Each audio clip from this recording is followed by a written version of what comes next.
So first character is this guy Loki. He's crazy in the book. He's a bag full of crazy nuts.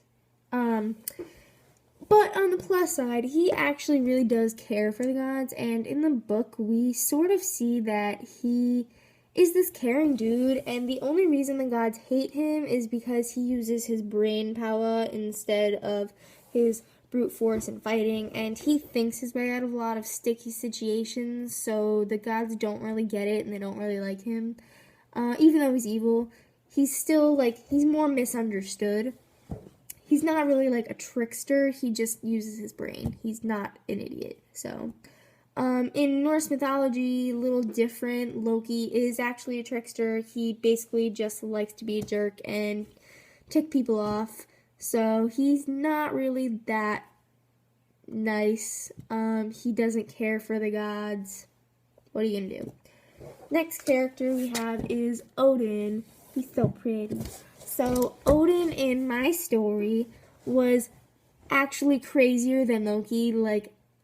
Odin is off his rocker and on drugs.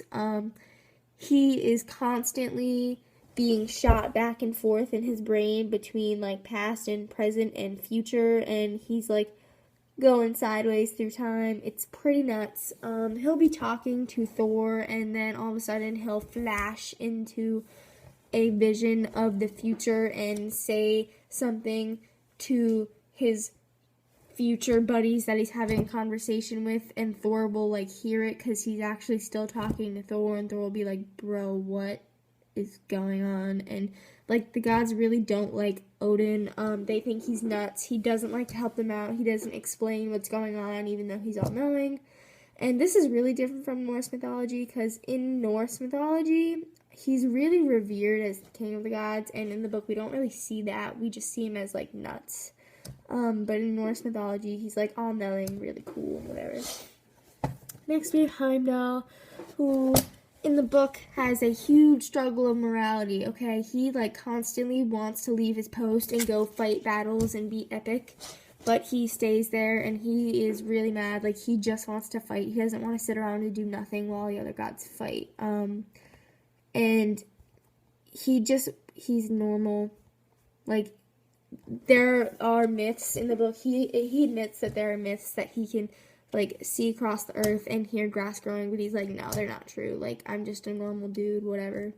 But in mythology, more traditional mythology, we know that Heimdall is really on point on his duties. He doesn't have that morality struggle. He's really into being guardian, and in Norse mythology, he's also very, very sure that he has these really cool senses where he can see and hear everything that's going on. Last character we are going to talk about is Freya. Now, Freya in Norse mythology doesn't get a lot of press. She doesn't do a lot. She's basically Aphrodite. She's just really pretty and does nothing. But in my book, she is a really prominent character. She's a really important role. She's one of the main characters. She uses sorcery to learn a lot of Loki's plot to start Ragnarok, and she does everything she can to stop it, and she plays a significant part in helping the gods do as well as they did in the war. She goes and basically takes charge and says, alright, I know how to fix this problem, I'm gonna go do it. And, in Norse mythology, she's more of the laid-back, sitting around kind of type, and if Odin tells her to do something, she'll go do it, but she has no interest in figuring things out for herself. So, now a little bit of the mythology.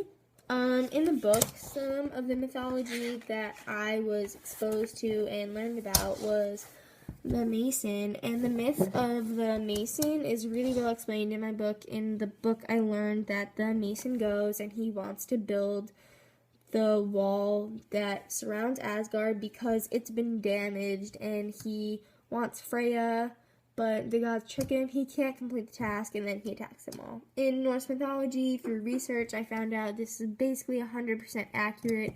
He goes, he tries to build the wall, he fails, etc. Then we have the myth of Idun and her apples. Now, in the book, we know that Loki goes to the orchard and tricks Idun into leaving her apple orchard, and then returns her to save the day in some sort of false hero idealist world. In Norse mythology, Loki does kidnap Idun, but it's more of just a general trick. It's not really for some huge, like, master plan. He just basically kidnaps her and wants to be a jerk. Another mythology thing we learned about in my book was we learned a lot about the Midgard serpent, the wolf, and Hel. Now, I'm going to start with the Midgard serpent. In Norse mythology, Odin throws him into the ocean. Basically, that's what happens. He goes in the ocean, he eats his tail, and then he's reawoken during Ragnarok. Now, in my book, Balder actually throws him in the ocean, so that was the only significant difference. But in my book, basically the same thing happens. He's thrown into the ocean, he eats his own tail, he's chilling at the bottom, and then Loki comes and get him, and he goes and destroys stuff during Ragnarok. He eats people and destroys the world. Then we have the Fenrir wolf. Now, in my book, the Fenrir wolf is free roaming the forest of Asgard, and the gods go and capture him. And when they do, he's really mad, and he ends up busting free eventually and joining Loki on his rampage to destroy the gods. One interesting thing is in Norse mythology, Fenrir gets bound by Odin. Like, Odin says, alright, let's go and bind him, and he gets the other gods, and they all kind of, like, capture and bind him before, like, right when he's captured, before he goes and, like, rampages the forest, versus in my book, he's chilling in the forest for a while, doing his own thing, and then he screws stuff up, like always, and, Freya actually gets his bounds, like his ribbon that ties him up, and then Balder and Tyr go and tie him up, and they trick him, and they say, I bet you can't break free from this, and Fenrir goes, alright, try me, but he's like, no, I'm pretty sure you're tricking me, so how about we make things interesting, and Tyr sticks his hand in my mouth, and then when Fenrir realizes that he can't escape, he bites Tyr's hand off, which does happen in the actual Norse mythology, but it's more of just during the struggle of fighting, Tyr's hand gets ripped off, not actually, like, it was thought out by Fenrir, and he was like, alright, I'm gonna do this if they trick me, so. Then we have Hel, who gets killed and cast down into Hell and then becomes the ruler of Hell. In Norse mythology, Odin kills her and casts her out. In my book, what ends up happening is Balder goes to her crib, sees her, and sees that she's like this disgusting, half-decayed lady, and stabs her as a baby, and then she goes down to Hell, and then she comes back with a vengeance later during Ragnarok, which is true to Norse mythology. And then in the book, she kind of like kills everyone and sends her like half-dead warriors after people, which basically happens in the traditional Ragnarok story. Next, we have Black Surt. Now, in the book, Loki goes and finds Black Surt, who's like the fire giant dude, and Loki basically like absorbs all of his energy during Ragnarok, and when he goes and attacks the gods, Black Surt is like within him, helping him like fire enemies and beat them. And then when Loki gets killed, Black Surt is released, and he burns the entire 9 realms, and that's how that happens. Now, in Norse mythology, similar, but Black Surt is more just like he's chilling in his own realm, and then after Ragnarok happens, he gets released because his bonds to his realm kind of get destroyed during the whole apocalypse. So he breaks free and then burns the earth down.